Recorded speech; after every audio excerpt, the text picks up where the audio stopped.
Hello everyone, my name Ritesh और आज हम बताएंगे ईएसआर के बारे में। तो दोस्तों, ईएसआर होता क्या है, ईएसआर टेस्ट कौन सी डिजीज में किया जाता है, ईएसआर के कितने मेथड होते हैं, ईएसआर को करने के लिए प्रोसीजर क्या होगा, आदि बातों का हम डिस्कस करेंगे आज की इस वीडियो में। तो वीडियो को सब्सक्राइब करना है, लाइक करना है। तो ईएसआर होता क्या है? ESR is defined as the rate of sedimentation of erythrocyte when a column of anticoagulated blood is allowed to stand in the vertical position। इसका मतलब है कि जो एंटीकोओगुलेट ब्लड है वो नीचे अलाउड हो जाता है वर्टिकल पोजीशन में रखने के बाद। जो आरबीसी और जो इरिथ्रोसाइट है वो सेडिमेंटेशन हो जाती है, वो रेट है वो ईएसआर कहलाती है। ईएसआर की फुल फॉर्म होती है इरिथ्रोसाइट सेडिमेंटेशन रेट। इरिथ्रोसाइट का मतलब होता है यहाँ पे आरबीसी सेल, सेडिमेंटेशन का मतलब होता है सेटल डाउन, और रेट का मतलब होता है अमाउंट ऑफ आरबीसी। जो आरबीसी है वो एक घंटे में कितनी सेटल डाउन हो रही है, वो यहाँ पे रेट है। अब देखते हैं ईएसआर का सिग्निफिकेंस। ईएसआर कौन सी डिजीज में किया जाता है? सबसे पहला है नॉन स्पेसिफिक टेस्ट। यह एक नॉन परीक्षण टेस्ट है। यह इन्फ्लामेटरी डिजीज के अंदर किया जाता है। कोई बॉडी में इन्फेक्शन हो, ऑटो इम्यून डिजीज हो, कैंसर हो, प्रेगनेंसी हो, ट्यूबरकुलोसिस, टीबी आदि डिजीज के अंदर ईएसआर को परफॉर्मेंस किया जाता है। तो अगला देखते हैं ईएसआर कितने स्टेज के अंदर होता है। सबसे पहला है ईएसआर की जो स्टेज है उसमें सबसे पहला है रिलैक्स फॉर्मेशन, जो करीबन 10 से 15 मिनट का होता है। दूसरा है सेटलिंग ऑफ आरबीसी। इसके अंदर जो आरबीसी है वो सेडिमेंटेशन होना स्टार्ट हो जाती है बॉटम के अंदर, जो करीबन होता है 40 मिनट का। यानी जो स्टेज पहली और दूसरी है इनको मिला के टोटल हो गई 50 मिनट। शेष बची है 10 मिनट।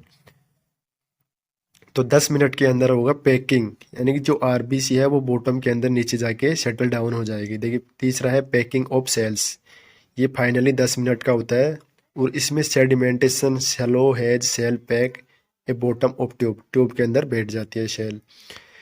अब तीसरा ये देखेंगे रूलेक्स फॉर्मेशन होता क्या है। तो rouleaux formation RBC are negative charge due to the presence of sialic acid in their cell membrane. जो आरबीसी होती है, हमारी कोशिकाएं होती है, उनकी सेल मेम्ब्रेन पर सियालिक एसिड प्रेजेंट होने के कारण जो आरबीसी है उन पर नेगेटिव चार्ज पाया जाता है। आप डायग्राम के अंदर देख रहे हो जो इरिथ्रोसाइट है पहले तो बिखरी हुई है, फिर जो रूलेक्स फॉर्मेशन के बाद देखिए जो स्टेक होता है ना कोइंस का, वो दिखाई दे रहा होगा आपको। ये सार दो मेथड से किया जाता है।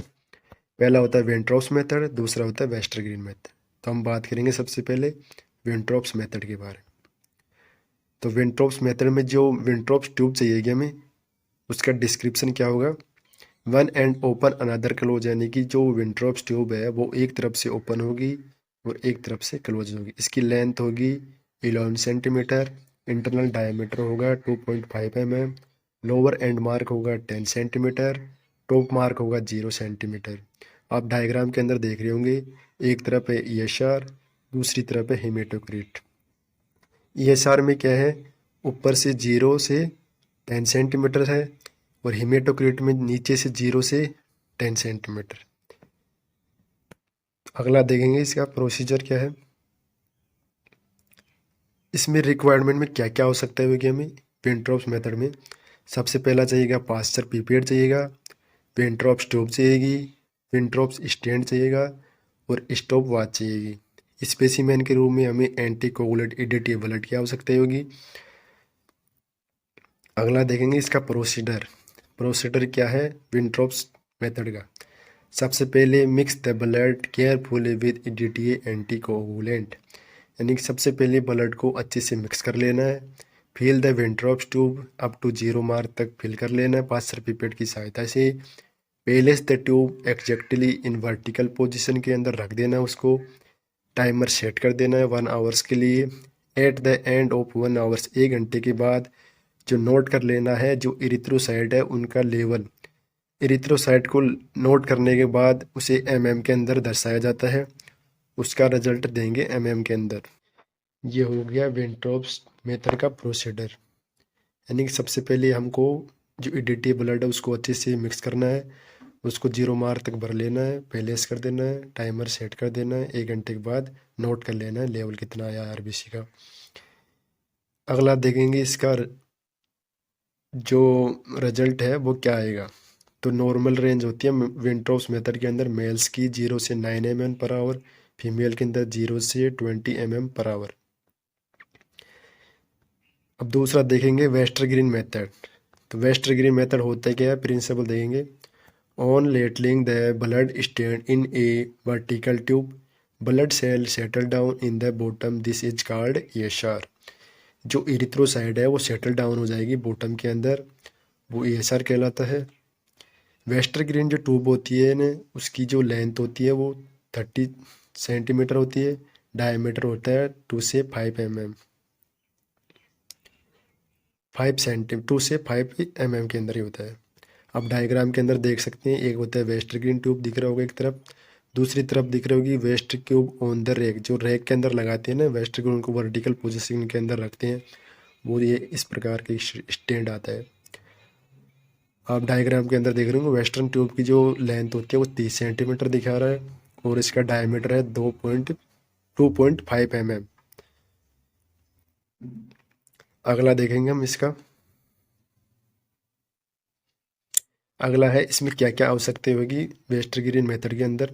सबसे पहला चाहिएगा वेस्टर ग्रीन पिपेट चाहिएगा, ESR स्टैंड चाहिएगा, ESR पंप चाहिएगा और टाइमर चाहिएगा हमको।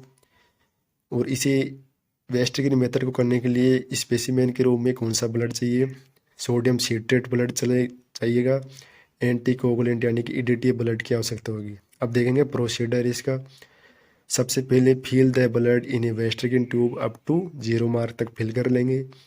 Fix the tube to the quantity blood को फिक्स कर देंगे। Let it stand vertical position without disturbance. Without disturbance के अंदर जो ट्यूब है उसको वर्टिकल पोजीशन के अंदर रख देंगे। Leave the system for 1 hours के लिए छोड़ देंगे इसको। Note the level to which red cell column as follow and the 1 hours. 1 घंटे के बाद जो रेड सेल है उनकी जो कॉलम आया उसको लेवल को क्या कर लेंगे, नोट कर लेंगे। ESR की जो नॉर्मल रेंज होती है मेल्स के अंदर होती है 0 से 50 mm/आवर, फीमेल के अंदर होती है 0 से 20 mm/आवर। जो ESR है उसमें इफेक्ट क्या क्या आएंगे, प्लाज्मा प्रोटीन के कारण ESR बढ़िया घट सकता है, टेम्परेचर के कारण, प्रेगनेंसी के कारण, टाइम के कारण, वाइब्रेशन के आदि के कारण जो ESR है कम ज़्यादा हो सकता है। अब दो डायग्राम आपके सामने दिख रहे होंगे, एक तो पहला है वेस्टर्गिन ट्यूब, दूसरा है वेंट्रोप्स ट्यूब। अगर दोस्तों ये वीडियो पसंद आई है तो वीडियो को लाइक करें, चैनल को सब्सक्राइब करें और ऐसी वीडियो देखने के लिए नीचे वीडियो के नीचे कमेंट बॉक्स में कमेंट करें। Thanks for watching, thank you.